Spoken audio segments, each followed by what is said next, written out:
اعوذ باللہ من الشیطان الرجیم بسم اللہ الرحمن الرحیم خلق الانسان من عجل سأریکم آیاتی فلا تستعجلون ویقولون متى هذا الوعد ان کنتم صادقین لو يعلم الذین کفروا حین لا یکفون عن وجوہہم النار ولا عن ظهورهم ولا هم ينصرون بل تأتيهم بغتة فتبهتهم فلا يستطيعون ردها ولا هم ينظرون ولقد استهزئ برسل من قبلك فحاق بالذين سخروا منهم ما كانوا به يستهزئون صدق الله مولانا العظيم الصلاة والسلام عليك يا سيدي يا رسول الله الصلاة والسلام عليك يا سيدي يا حبيب الله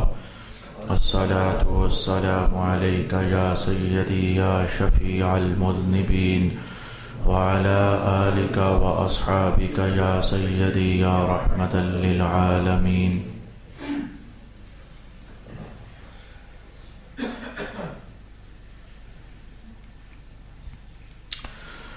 انسان جلد باز پیدا کیا گیا ہے، عن قریب میں تم لوگوں کو اپنی نشانیاں دکھاؤں گا، سو تم مجھ سے جلد بازی نہ کرو۔ وہ کہتے ہیں کہ یہ قیامت کا وعدہ کب پورا ہوگا، اگر تم سچے ہو۔ کاش ان کافروں کو اس وقت کا علم ہوتا جب یہ اپنے چہروں سے اور اپنی پیٹھوں سے آگ کو دور نہ کر سکیں گے اور نہ ان کی مدد کی جائے گی، بلکہ وہ قیامت ان کے پاس اچانک ہی آ جائے گی اور وہ اس کو مسترد کرنے کی طاقت نہیں رکھیں گے اور نہ انہیں مہلت دی جائے گی۔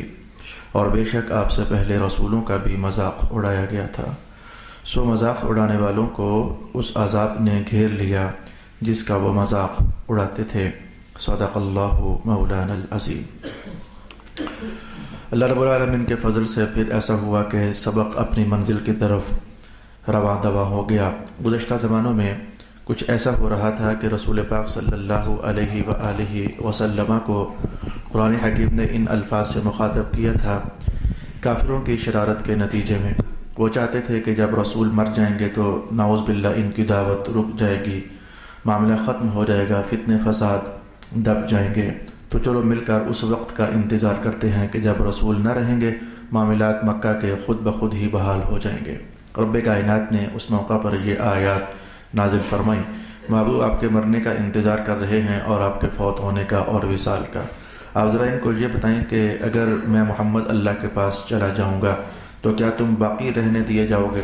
موت نے تمہیں بھی تو آہ دبوچنا ہے۔ یہ آیت تھی۔ اس آیت پر ہم نے رسول پاک صلی اللہ علیہ وآلہ وسلم کے وصال کے وقت کی مختلف کیفیات، اللہ تعالیٰ کی عطائیں، وصیتیں، نصائح اور آپ کے جنازے کے متعلق کچھ حوالہ جات، قبر میں اتارنے کے متعلق کچھ تعلیمات، کفن کے متعلق معلومات، اور صحابہ کا رنج و علم اور درد و نالہ جو رسول پاک علیہ السلام کے وصال پر ملال کے وقت ہوا تھا، یہ سب کچھ ہم نے اللہ کی توفیق سے چاہا اور اللہ نے ہمیں نواز دیا، ہم نے سماعت کر لیا، جان لیا۔ اللہ تعالیٰ یہ روحانی معلومات ہمارے علم میں ہمیشہ ہمیشہ کے لیے دائم اور قائم فرما دے۔ پھر گزشتہ نشست چونکہ 10 محرم الحرام کی تھی تو اللہ تعالیٰ کے حکم سے پھر ہم نے اسی کو نبھایا۔ آج کی نشست پھر سورہ انبیاء کے اگلے مضامین کے ساتھ آپ کے پیش خدمت ہے۔ آج پہلی بات جو ہم سیکھنا چاہیں گے، رب کائنات نے ارشاد فرمایا کہ انسان جلد باز پیدا کیا گیا ہے۔ اس انسان، پہلی بحث یہ ہوگی کہ اس انسان سے کون سا انسان مراد ہے؟ کوئی خاص طبقہ فکر انسانوں کا کیا وہ مراد ہے، یا کوئی خاص انسان ایک مراد ہے، یا پھر سارے ہی انسان مراد ہیں؟ ائمہ تفسیر نے اس میں تینوں طرح کے قول کیے۔ قول نمبر 1 یہ ہوا کہ نضر بن حارث کی بات ہو رہی ہے، وہ بڑھ چڑھ کر کچھ باتیں ایسی ہیں جو میں عن قریب کہا کرتا تھا۔ دوسرا قول یہ کیا گیا کہ انسانوں سے مراد خاص کر کے کافروں کی جماعتیں ہیں جو رسول پاک علیہ السلام کے زیر دعوت تھیں اور آپ کی دعوت کے زیر اثر تھیں۔ تیسرا قول یہ کیا گیا کہ انسان سے مراد خود حضرت آدم علیہ الصلوۃ والسلام ہیں، تینوں اقوال ہی ٹھیک ہیں، تینوں معاملات ہی پیش آئے تھے، تینوں واقعات ہیں کہ یہ آیت اٹھا کر ان تینوں واقعات پر ہماری رہنمائی کر سکتی ہے۔ نضر بن حارث کا معاملہ تو کچھ ایسا تھا کہ وہ بارہا، ایک بار نہیں بارہا رسول پاک علیہ الصلوۃ والسلام کی دعوت کا مذاق اڑا چکا تھا، تمسخر کر چکا تھا، جھٹلا چکا تھا، تانے مار چکا تھا، طنز کا نشانہ کر چکا تھا، اور شرارت کے انداز میں ریکویسٹ کر چکا تھا اس طرح کی۔ جب رسول پاک علیہ السلام سمجھاتے کہ اللہ کی بندگی کرو، میں محمد کو اللہ کا رسول مانو، جو میں تعلیمات لایا ہوں ان میں نور ہے، ہدایت ہے، کامیابی ہے، فلاح ہے، تمہاری آخرت کی منزلوں کی بقا ہے اور سلامتیاں ہیں، مان جاؤ، تو آگے سے مذاق کرتا۔ پھر حضور فرماتے ماننے والوں کے لیے اللہ نے جنت بنا رکھی ہے، اور اگر نہیں مانو گے تو پھر دوزخ کا عذاب ہے۔ اور پھر ساتھ ہی سرکار دو عالم علیہ الصلوۃ والسلام قوم لوط کا حوالہ پیش کر دیتے، قوم نوح کا حوالہ پیش کر دیتے، قوم عاد کا حوالہ پیش کر دیتے، قوم سمود کا حوالہ پیش کر دیتے۔ دیکھو یہ بھی اقوام گزری ہیں، مضبوط تھیں، تنو من تھیں، طاقتور تھیں، سمجھدار تھیں، جہاں دیدہ تھیں، اور بصیرت و بصارت اس دور کے حوالے سے رکھنے والی تھی۔ جرم ان کا بس یہی تھا کہ یہ اپنے نبی کی تعلیمات کو قبول نہیں کرتے تھے، تو دیکھو پھر ان پر کیسا عذاب آیا۔ تو آگے سے مذاق اڑاتے، ٹھٹھا کرتا نضر بن حارث، مذاق اڑاتا اور ٹھٹھا کرتا، خاص کر کے یہ کافر۔ جو میں کچھ کہہ رہا ہوں نضر بن حارث کے متعلق، عموماً تو یہ بات سب کافروں کے لیے ہے، وہ سب ایسا ہی کیا کرتے تھے، سب ایسا ہی کیا کرتے تھے، لیکن ماجرا یہ ہے کہ یہ ذرا ان میں سے سرغنہ قسم کا کافر تھا۔ یوں کہا جا سکتا ہے کہ جو یہ آواز اٹھاتا باقی کافر اسی کے پیچھے پیچھے چلتے۔ بہت بڑا تاجر تھا، مختلف علاقوں میں آتا جاتا تھا، آ کر کے مسلمانوں کو اس طرح کی گمراہ کن باتیں بھی کہتا تھا۔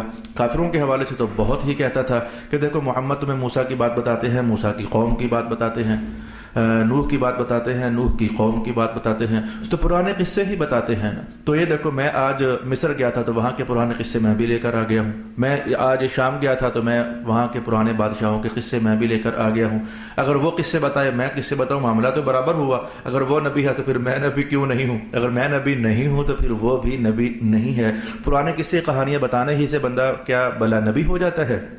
شرارت تو ہے، اور اس کی شرارت کے اندر ایک دم سے شیطان تلمیح تو کرتا ہے اور تلمیع تو کرتا ہے اور مکھن تو لگاتا ہے۔ ایک انسان سوچنے پر ذرا تھوڑی دیر کے لیے مجبور تو ہو جاتا ہے، معاملات ایسے ہیں تو صحیح۔ اچھا تو پھر وہ تانا یہ مارتا، اچھا قوم لوط ماری گئی، قوم نوح ماری گئی، عذاب آ گیا، نبی کو مانا نہیں تھا، چلو میں بھی آپ کو نہیں مانتا تو لاؤ عذاب۔ شرارت کرتا، میں بھی آپ کو نہیں مانتا تو پھر لاؤ عذاب۔ اور یہ آواز کافی سارے کافروں کی تھی، اور اس بات کو رب کائنات نے یوں ارشاد فرمایا، یستعجلونک بالعذاب، یہ سارے کافر دیکھیں محبوب آپ سے ریکویسٹ کر رہے ہیں، التجا کر رہے ہیں کہ پھر لے آؤ نا عذاب، ہم نہیں مانتے آپ کو۔ اور یہ عذاب واقعی مانگنا چاہتے تھے، ایسا نہیں تھا، ضد کا اظہار کر رہے تھے، ہٹ درمی کا اظہار کر رہے تھے، اور دوسروں کو یہ سمجھانے کی کوشش کر رہے تھے کہ دیکھا ہم مانگ چکے ہیں 100 بار عذاب آیا نہیں ہے، نبی ہوتا تو عذاب آ نہ جاتا۔ شرارت پر شرارت، ضد پر ضد، اور سازش پر سازش۔ اب ظاہر ہے کہ رب کائنات اپنے محبوب پاک سے وعدہ فرما چکا تھا، اور یہ وعدہ میں کئی بار آپ کو بتا چکا ہوں۔ جب رسول پاک علیہ السلام نے اللہ تعالیٰ سے فرمایا کہ اے میرے اللہ یہ تو عذاب مانگتے ہیں، رب کائنات نے کہا میں وہ وعدہ پھر آج دہراتا ہوں کہ وہ عذاب نہ آنے کے پیچھے اصل میں اللہ کی کون سی حکمت کار فرما تھی۔ رسول اللہ علیہ السلام نے کہا کہ میرے مولا یہ کافر تو عذاب مانگتے ہیں، ہاں اللہ رب العالمین نے فرمایا کہ محبوب ہم آپ کو اختیار دے دیتے ہیں، جیسے آپ کہو گے ویسا کر لیں گے۔ اگر آپ کہتے ہو تو ہم عذاب بھجوا دیتے ہیں، مر جائیں گے سارے، ستیہ ناس ہو جائے گا، اور اگر آپ چاہتے ہو تو ہم فی الحال ان کے کہنے پر عذاب تو نہیں بھیجتے، لیکن یہ کر دیتے ہیں کہ ان کو ڈھیل دے دیتے ہیں۔ جب ڈھیل چلے گی، ان کی نسلیں آگے بڑھیں گی، تو ان کی پشتوں کے اندر کچھ لوگ ایسے چھپے ہوئے ہیں، جب وہ پیدا ہوں گے تو وہ آپ پر ایمان ضرور لائیں گے۔ آپ چاہ لیں، آپ جیسے آپ کہتے ہو تو ابھی ان کو اڑا دیتے ہیں، اور اگر کہتے ہو تو ہم پھر آپ کے وہ غلام جو ان کی پشتوں میں چھپے ہوئے ہیں وہ ذرا نکلوا لیں، تو پھر آخرت کا دن تو ہم نے ان کے لیے رکھا ہی ہوا ہے۔ رسول پاک علیہ السلام کیسے چاہ سکتے تھے کہ ہم پر ایمان لانے والا ایسے ہی مارا جائے؟ رسول اللہ علیہ السلام نے اللہ سے کہا اے میرے اللہ میں تو یہ چاہتا ہوں کہ وہ جو میرے غلام ابھی پیدا نہیں ہوئے اور ان کی پشتوں میں چھپے ہوئے ہیں تو ذرا وہ پیدا ہو لیں، ان کا ایمان ہو جائے، چلے وہ تو جنت میں چلے جائیں۔ رب کائنات نے کہا چلو بس ٹھیک ہے، آپ کا اور میرا یہ معاملہ طے ہو گیا، ایسا ہی ہوگا، ہم ان پر عذاب مبتلا نہیں کریں گے۔ اب ماجرا تو یہ تھا، یعنی وہ عذاب پر عذاب مانگ رہے تھے، عذاب آ نہیں رہا تھا۔ عذاب نہ آنے کی جینون وجہ تو یہ تھی کہ رسول اللہ علیہ السلام اپنے غلاموں کو جنت کے راستے پر ڈالنے کا اللہ سے وعدہ کر چکے، لے چکے تھے، وجہ تو یہ تھی۔ اب وہ سمجھ رہے تھے کہ عذاب آ نہیں رہا، محمد ایسے ہی ڈرا رہا ہے، نعوذ باللہ جھوٹ بول رہا ہے، نعوذ باللہ نبی ہے وہ کوئی نہیں، اگر ہوتا تو اتنا زمانہ ہو گیا ہمیں عذاب مانگتے ہوئے، عذاب آ نہ جاتا۔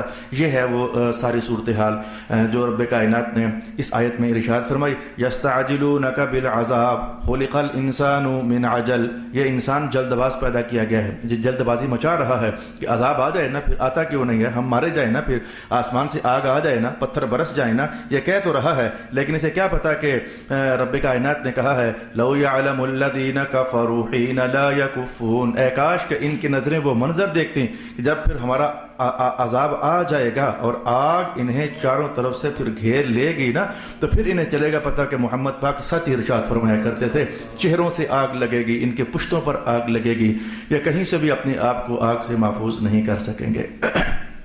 تو گفتگو کی 3 جہتوں میں سے ایک اور جمع 2، یہ 2 میں نے پوری کر لی۔ عنوان یہ تھا انسان جلد باز پیدا کیا گیا۔ انسان سے کون مراد ہے؟ ایک قول نضر ابن حارث، یہ عطا کا قول ہے، مجاہد کا قول یہ ہے کہ اکثر کافر مراد ہیں جو اس روش پر تھے۔ ان دونوں باتوں کو میں نے ایک ہی گفتگو کے حصے میں سمیٹ دیا۔ انسان سے مراد ہے حضرت آدم علیہ السلام۔ اب اس جملے کی تفسیر کدھر جائے گی؟ انسان جلد باز پیدا کیا گیا، میں لفظ انسان کی جگہ حضرت آدم علیہ السلام کا اسم گرامی رکھنے لگا ہوں۔ حضرت آدم علیہ السلام کو جلد باز پیدا کیا گیا، اس کا معنی کیا ہوگا؟ ایک دم سے یہ لفظ کوئی بہت خوبصورت تأثر ذہن میں لا نہیں رہا، کوئی بہت خوبصورت معنی ذہن میں لا نہیں رہا۔ وجہ یہ ہے کہ ہم اس کا بیک گراؤنڈ نہیں جانتے ہیں۔ جب اس کا ہم بیک گراؤنڈ جان لیں گے، جو سرکار دو عالم علیہ السلام نے ارشاد فرمایا ہے کہ آدم علیہ السلام کے کس بات کے متعلق کہا جا رہا ہے، یہ دیکھو انہوں نے جلدی کی ہے، کس بات کے متعلق کہا جا رہا ہے، تو پھر ہمارے لیے جاننا آسان ہو جائے گا۔ تو آئیں ہم دیکھنا چاہیں گے کہ حضرت آدم علیہ السلام کی کس چیز کو مد نظر رکھتے ہوئے یہ کہا گیا کہ دیکھیں یہ جلد باز پیدا کیا گیا ہے۔ تو ماجرا ایسا ہے کہ حضرت امام محمد بن جریر طبری رحمۃ اللہ تعالی علیہ نے اس روایت کو نقل فرمایا۔ فرماتے ہیں کہ آدم علیہ السلام کا عظیم الشان پتلا، وہ جسم پاک مٹی سے گھون دیا گیا، تخلیق فرما دیا گیا، جو اعضاء اللہ تعالیٰ نے بنانے تھے بنا دیے اپنے دست قدرت سے۔ رب کائنات نے خود کہا ہم نے آدم علیہ السلام کا جسم پاک اپنے دست قدرت سے بنایا۔ تو دست قدرت سے جسم پاک جب بن چکا، اب اس کے بعد اگلا مرحلہ یہ تھا کہ اس میں روح ڈالی جائے۔ یہ 2 الگ الگ چیزیں ہیں۔ جب انسان کی تخلیق ہوتی ہے تو جسم ایک الگ چیز ہے، روح ایک الگ چیز ہے، پھر ان دونوں کو ملا دیا جاتا ہے تو پھر آج ہم انسان یوں ہیں۔ ان دونوں کو ملا دیا جاتا ہے تو اسی کا نام زندگی ہے۔ جب ان دونوں کو جدا کر دیا جاتا ہے تو اسی کا نام پھر موت بن جاتا ہے۔ ان قریب ہماری روحیں ہمارے وجود سے نکل جائیں گی، ہم مر چکے ہوں گے۔ تو آدم علیہ السلام کے وجود میں جب روح ڈالی گئی تو روح ڈالتے وقت جب روح ان کے سر کے مقام پر پہنچی، میں آپ کو بتاتا ہوں، یہ آپ کو پتا ہے ہمیں چھینک آتی ہے، تو چھینک آنے کا پیچھے جو ایک وجہ ہوتی ہے وہ کچھ اندر کھاتے نرم درجے کی سرسراہٹ ہوتی ہے، جسے ہم خارش ٹائپ چیز کے ساتھ تعبیر کرتے ہیں۔ یہ مشام ہستی، ناک مشام ہستی، یہ اتنا نازک ہے کہ حفظ کے زمانے میں آپ سب، اسکولوں کے زمانے میں بھی آپ سب اور ہم سب شرارتیں کرتے رہے ہیں۔ اگر حفظ سبق یاد کرتے کرتے کوئی اسٹوڈنٹ سو گیا تو پتلا سا تیلا لیا، پتلا سا، یا کوئی بال لیا تو اس کی ناک میں ایسے کر دیا تو ہڑبڑا کر کے اٹھ، اس کی نیند کو بیدار کرنے کے لیے اسٹوڈنٹس کے پاس یہ ایک حربہ ہوتا ہے، وہ شرارت کرتے ہیں۔ وہ اندر کا نظام اتنا حساس ہے کہ وہ ہلکا سا بال جو ہے وہ بھی ایسی سرسراہٹ لاتا ہے، چھینکیں بندے پر طاری ہو جاتی ہیں۔ تو ماجرا یہ ہوا کہ حضرت آدم علیہ السلام کے جسم پاک کو تخلیق کرنے کے بعد جب روح اس میں ڈالی گئی تو روح جب سر کے مقام سے گزر رہی تھی، آپ محسوس کریں سر کے مقام سے گزر رہی تھی، روح نکلتی یوں ہے، میں نے آپ کو بتایا ہوا ہے کہ روح نکلنے کا سٹائل یہ ہوتا ہے کہ دیکھیں یہ انسان لیٹا ہو، پاؤں ادھر ہوں، سر ادھر ہو، تو ایسے کھنچتی ہے روح، ایسے، یعنی پاؤں کی طرف سے ایسے روح جیسے پاؤچ سے موبائل باہر نکالتے ہیں ایسے کھینچنا شروع ہو جاتی ہے۔ تو جب سر کے راستے باہر اینڈ ہو جاتا ہے، بندہ مر جاتا ہے۔ جب روح داخل کی جاتی ہے تو اللہ کا نظام ہے وہ سر کے راستے داخل کرتا ہے، سر زندہ ہو گیا، سینہ زندہ ہو گیا، پیٹ زندہ ہو گیا، ٹانگیں زندہ ہو گئی، پاؤں زندہ ہو گئے، آخرکار پورا انسان زندہ ہو گیا۔ تو روح آدم علیہ السلام کے سر کی طرف سے ڈالنی شروع کی گئی، اور سر کی طرف سے جب روح ڈلی، یہ پہلا احساس تھا۔ تو وہ احساس جب مشام ہستی کے پاس سے گزرا نا، آپ کو چھینک آ گئی، آپ نے وہ چھینک لے لی۔ یہ پہلی چھینک تھی جو کہ حضرت آدم علیہ السلام کے وجود سے صادر ہو رہی تھی۔ فرشتوں نے فوراً کہا آدم علیہ السلام آپ کہیں الحمدللہ۔ آدم علیہ السلام نے کہا الحمدللہ۔ یہ معاملہ تبھی سے چلا آ رہا ہے، آج تک ہم مسلمانوں کو یہی کہا جا رہا ہے کہ جب بھی چھینک آئے تو کہا کرو الحمدللہ۔ چھینک آنا اثر کے اعتبار سے محسوس ہوا، گویا یہ زندگی کی نشانی ہوتی ہے، یہ زندگی حاصل ہونے کی، زندگی ابھی باقی رہنے کی نشانی ہوتی ہے چھینک کا آنا۔ مجھے ابو الہیث سمرقندی کی بات یاد آ رہی ہے، وہ فرماتے ہیں کہ میں نے علم میں یہ بھی پایا ہے کہ بعض اوقات انسان کی روح وقت سے پہلے وہ جسم سے آؤٹ ہونا چاہتی ہے، پاؤں کی طرف جاتی ہے نہیں نکل سکتی، ہاتھوں کی طرف جاتی ہے نہیں نکل سکتی، سر کی طرف جب آتی ہے تو نکلنے لگتی ہے، تو اسے آواز دی جاتی ہے کہ رک، ابھی نکلنے کا وقت نہیں آیا۔ یہ فقیہ ابو الہیث سمرقندی کے الفاظ ہیں، ابھی نکلنے کا وقت نہیں آیا۔ وہ واپس پلٹ جاتی ہے تو وہ جو اسے یہ کہا جا رہا ہوتا ہے ابھی نکلنے کا وقت نہیں آیا، یہ آواز وہ چھینک کی آواز ہے، اندر کھاتے یہ اللہ کا ایک حکم ہے، چل واپس، ابھی نکلنے کا وقت نہیں آیا۔ تو چلو یہ بات بھی مان لی جائے یا وہ بات بھی مان لی جائے تو نتیجہ دونوں کا ایک ہی نکلا، چھینک کا آنا گویا ابھی تک بندے کے لیے زندگی ہے، اس کی نشانی ہے۔ تبھی تو کہا گیا شکر اللہ کا پڑھو، ابھی تک تمہاری زندگی باقی ہے، الحمدللہ۔ تو کہیے جی الحمدللہ۔ آدم علیہ السلام نے کہا الحمدللہ، فرشتوں نے جواب میں کہا رحم ربک، ہمیں حکم یہ ہے کہ ہم یہ کلمات کہیں، یا رحمک اللہ، اللہ آپ پر رحم فرمائے۔ معنی اس کا بھی یہی ہے، رحمک ربک، اللہ آپ پر رحمت فرمائے، یہ ترجمہ ہو گیا۔ تو جب یہاں تک معاملہ ہوا، روح کچھ آگے بڑھی تو پیٹ تک جب روح جا پہنچی، اب ظاہر ہے کہ جیسے جیسے روح آگے بڑھتی چلی جا رہی تھی تو زندگی بیدار ہوتی چلی جا رہی تھی۔ جب روح پیٹ تک پہنچی تو پیٹ کے معاملات ڈیولپ ہو گئے، اور اسی اثنا میں نظر نے دیکھا جنت کے پھلوں کو۔ آدم علیہ السلام جنت میں تخلیق فرمائے گئے، جنت سے تخلیق ہونے کے بعد، رہنے کے بعد پھر ارادہ ازلی جو اللہ کا تھا اس کے مطابق زمین پر تشریف لائے، تو نظر پڑ گئی پھلوں پر، ادھر سے پیٹ تک روح پہنچ چکی تھی۔ تو پھلوں کو دیکھ کر وہ جو فطرت نے ایک نظام وہ ابھی بھرا ہوا تھا، جیسے جیسے روح چلتی چلی جا رہی تھی تو وہ ہر حص بیدار ہوتی چلی جا رہی تھی۔ پھلوں کو دیکھا، بھوک کا احساس، پیٹ تک روح جا پہنچی تھی، بھوک کا احساس، تو بازو میں تو روح آ چکی تھی، تو پھلوں کو دیکھ کر ہاتھ بڑھانا چاہا کہ میں کچھ کھا نہ لوں، وہ بھوک کا احساس اللہ ہی نے پیدا کیا، تو ابھی کچھ کھا نہ لوں، حالانکہ ابھی ٹانگوں تک روح نہیں پہنچی تھی۔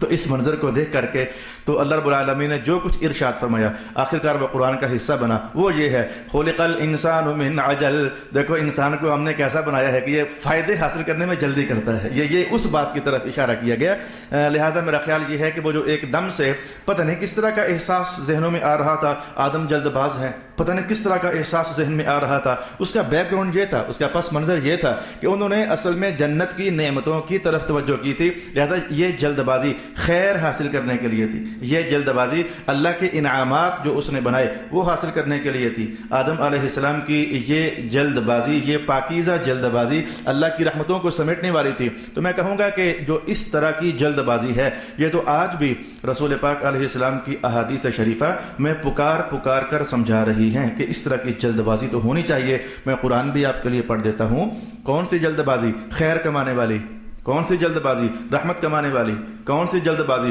مغفرت کمانے والی، یہ تو آج بھی مطلوب شریعت ہے۔ آئے میں آپ کے سامنے مختلف احادیث شریفہ تلاوت کر دیتا ہوں۔ ایک تو میں قرآن پاک کے الفاظ آپ کے لیے پڑھنا چاہوں گا۔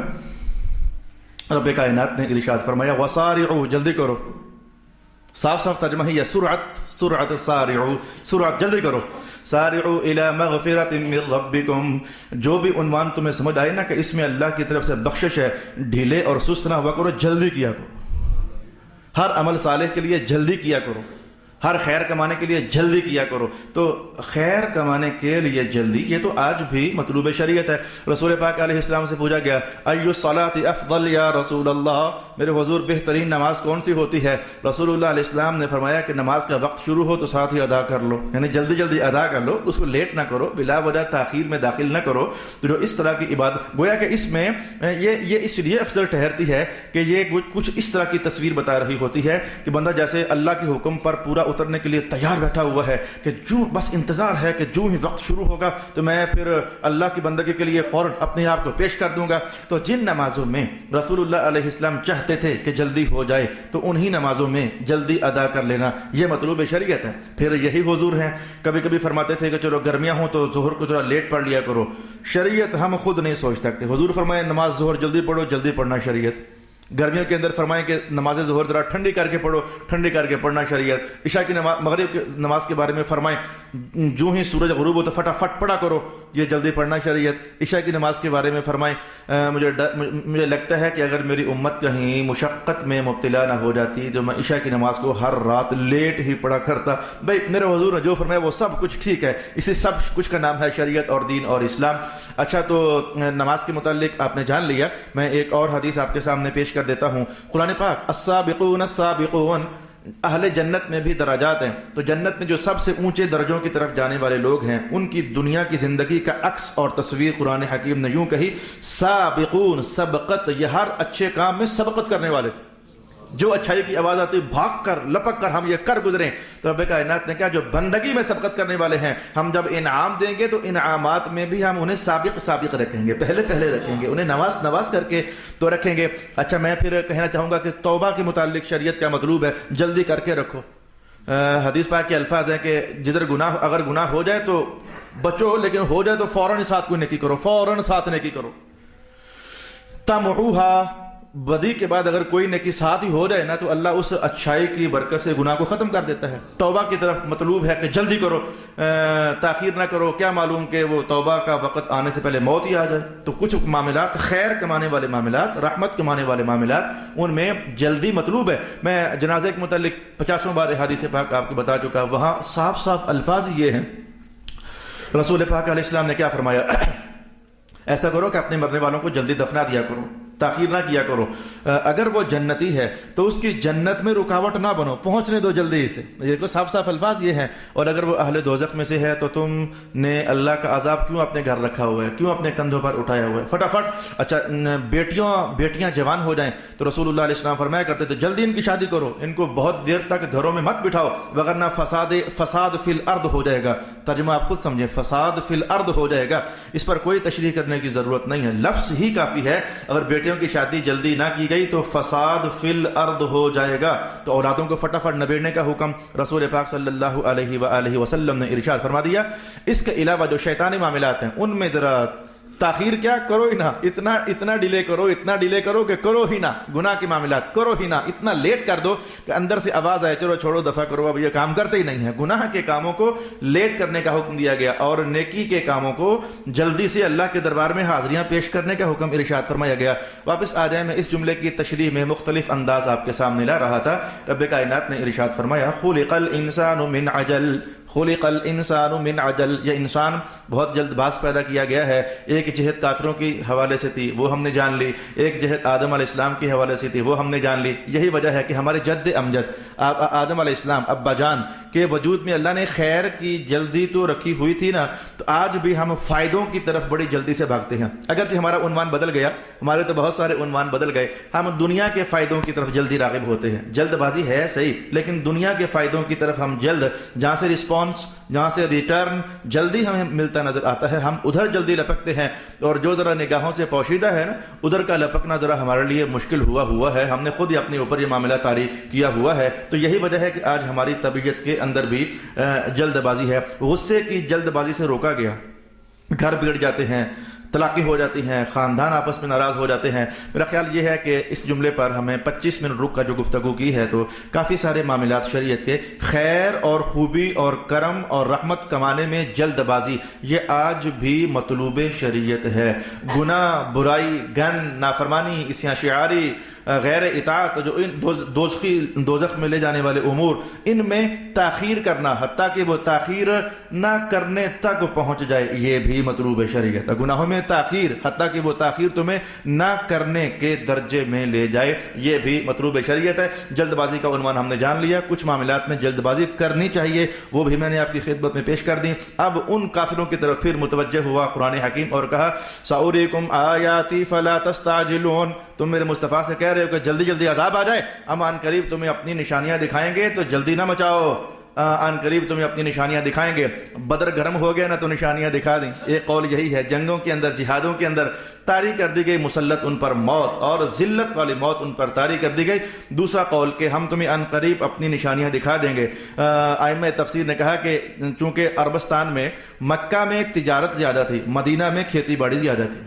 یہ بات یاد رکھیں، مکہ میں تجارت تھی، کیونکہ ادھر پانی کی عدم دستیابی تھی، کھیت شیت کچھ نہیں تھے، اور مدینہ میں زراعت بہت زیادہ تھی، تو مکہ والے چونکہ ہر طرف تجارت کرنے کے لیے جایا کرتے تھے، تو رب کائنات نے جیسے یہ فرمایا کہ چلو فی الحال تم عذاب مانگ رہے ہو نا، تو 2-4 ٹھہر، تم نے 10-15 دن کے بعد نکلنا ہے، تم نے مہینے بعد نکلنا ہے، تم نے تجارت کرنے کے لیے، یہ شام سے جب گزرو گے نا، یہ یمن کے علاقوں سے جب گزرو گے نا، تو وہ بستیاں جن کا حوالہ میرے محمد مصطفیٰ تمہیں بتاتے ہیں، آج بھی ان کے نشان ہم نے محفوظ رکھے ہوئے ہیں، ذرا گزرو گے پھر دیکھ لینا، پھر جب عذاب آتا ہے تو یہ حال ہوتا ہے۔ پھر اس بات کی طرف اشارہ کیا گیا، سأریکم آیاتی، 10 دن 15 دن مہینہ ٹھہر جاؤ، وہ جو تم لوگوں نے سفر کرنا ہے وہ دن ذرا پورے ہو جائیں، پھر جب گزرو گے تو پھر خود ہی دیکھ لینا، فلا تستعجلون، جلدی نہ مچاؤ، ان قریب پھر وہ اللہ کے عذاب کے آثار جب تم دیکھ لو گے تو اپنے دل سے پھر پوچھنا کہ اب بتاؤ ادھر جانا چاہتے ہو یا محمد مصطفیٰ کی مان کر جنت میں داخل ہونا چاہتے ہو۔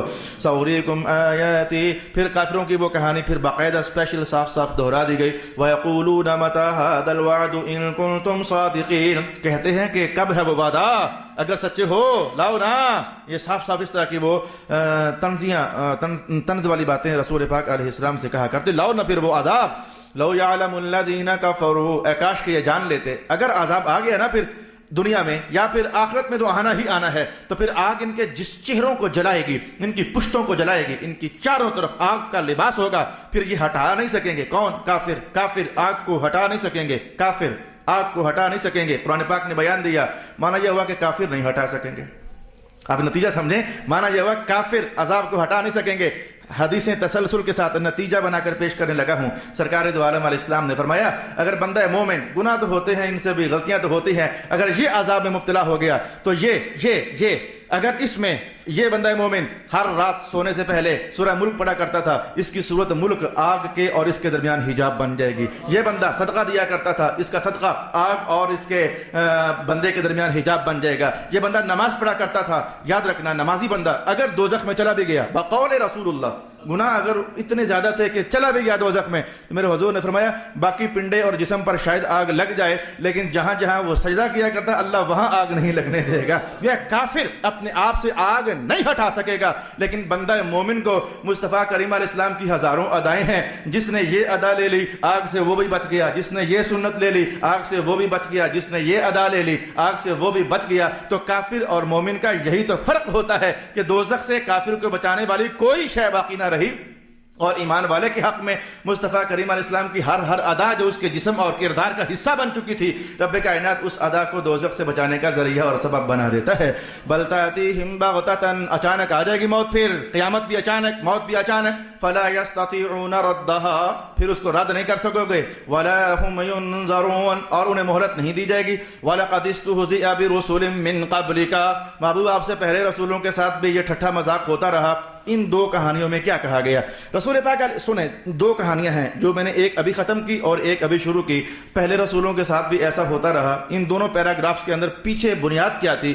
رسول پاک علیہ السلام آخر بشری بھیس میں بھیجے گئے تھے، صبر کیا شان تھی، اس کے باوجود کبھی ایسا ہو جاتا، انسان ہے، سرکار دو عالم انسانی وجود میں تشریف لائے تو حقیقت نور ہو، اگر دنیا میں اسی حالت میں تشریف فرما ہو تو پھر تو معاملات ہی اور تھے، لیکن حقیقت بشریت میں تشریف لائے تو صدمہ ہو جاتا۔ اے میرے اللہ، میں نے تیرے نور کی دعوت دیتا ہوں، میں نے تیری رحمت کی دعوت دیتا ہوں، میں نے خیر اور جنت کی طرف بلاتا ہوں، پر یہ آتے نہیں ہیں، مذاق کرتے ہیں، طنز کرتے ہیں، ٹھٹھا کرتے ہیں، صدمہ ہوتا۔ رب کائنات نے ایک تو یہ کہا محبوب آپ بے غم ہو جائیں، آپ بس صبر کریں، چپ کر جائیں، تو ان قریب میں آپ کو انسانوں کی جلدی کہانی، چھوٹے انسانوں کی کہانی سناؤں۔ آپ کے بچے آپس میں لڑ پڑے، ایک آ کر شکایت کرے ابا جی مجھے اس نے مارا، آپ کیا کہتے ہو؟ تو چل میں ذرا اس کا بندوبست کرتا ہوں۔ اس بچے کو ٹھنڈ پڑ جاتی ہے جو شکایت لے کر آیا تھا، ابھی آپ نے مارا نہیں ہے، مارنے کا وعدہ کیا، اس کو ٹھنڈ پڑ گئی، اب اس کی خیر نہیں، ابا جی آ رہے ہیں، تو فطرت ہے نا انسان کی، اگر بتا دیا جائے اسے میں چھوڑوں گا نہیں، ٹھنڈ پڑ جاتی ہے۔ رب کائنات نے کہا ان کافروں کو چھوڑوں گا نہیں۔ مصطفیٰ کریم علیہ السلام کا قلب ناز ٹھنڈا ہو گیا، تسلی دی، اور دوسرا انداز میں کہا کہ محبوب اگر آپ کو ان محلوں سے گزرنا پڑ رہا ہے تو آدم علیہ السلام کے بعد جتنے نبی آئے ہیں ہر ایک کے ساتھ ایسا ہی کیا گیا ہے، جہاں سے بھی خیر کی آواز اٹھی ہے لوگوں نے پھر اسے چھوڑا نہیں ہے۔ سیانے لوگ کہا کرتے تھے جس درخت پر بھی کبھی پھل لگا ہے پھر لوگوں نے پتھر مارنے سے اپنے ہاتھوں کو روکا نہیں ہے، ٹکر پر کوئی پتھر نہیں مارتا، میرے بھائی بیروں کے درختوں پر پتھر لگتے ہیں، ککروں پر پتھر نہیں لگتے، کرتونوں پر اور تریکوں پر لوگ پتھر نہیں مارا کرتے، پتھر ہمیشہ ادھر آیا کرتے ہیں جہاں کوئی پھل لگا ہوا کرتا ہے۔ یہ سیانوں کی بعض باتیں واقعی وہ بڑی معنی خیز ہیں اور مفہوم کو سمجھانے والی ہوتی ہیں۔ تو ارشاد گرامی ہوا اور بے شک آپ سے پہلے رسولوں کا بھی مذاق اڑایا گیا، سو مذاق اڑانے والوں کو اس عذاب نے گھیر لیا جس کا وہ مذاق اڑایا کرتے تھے۔ وہ جو کہا کرتے تھے نا کہ لے آؤ، پھر وہ عذاب آ جاتا تھا، لیکن اب ماجرا یہاں یہ ہے کہ آپ محمد پاک اور ہم اللہ کا وعدہ ہو چکا ہے آپس میں۔ یہاں تو اس لیے عذاب نہیں آ رہا کہ آپ کا اور ہمارا آپس میں ایگریمنٹ جو ہے، محبت کا ایگریمنٹ سائن ہو چکا ہے، ہم آپ کو وعدہ دے چکے ہیں، اس لیے ان پر عذاب نہیں آ رہا۔ وغیرہ اگر ان کو اللہ ایک پل سے بھی زیادہ کم وقت میں پکڑ سکتا ہے تو یہ مکے والے کیا چیز ہیں، ابو جہل کیا چیز ہے، ان کو پکڑنا کیا مشکل ہے۔ میرا خیال ہے بڑے رنگین عنوانات ہیں قرآن حکیم کے، دلچسپیوں سے بھرے ہوئے ہیں، ایک کے بعد ایک تیز ترین عنوان آتا ہے تو قاری قرآن پڑھنے والے کے دل میں اللہ تعالیٰ رغبتوں کا ایک تازہ جہان آباد کر دیتا ہے۔ انشاءاللہ العزیز 17ویں سپارے کا ایک پاؤ ہو چکا ہے، تو اگلے جمعہ کی نشست سے دوسرے پاؤ کا آغاز ہم کریں گے۔ صدق اللہ مولانا العظیم۔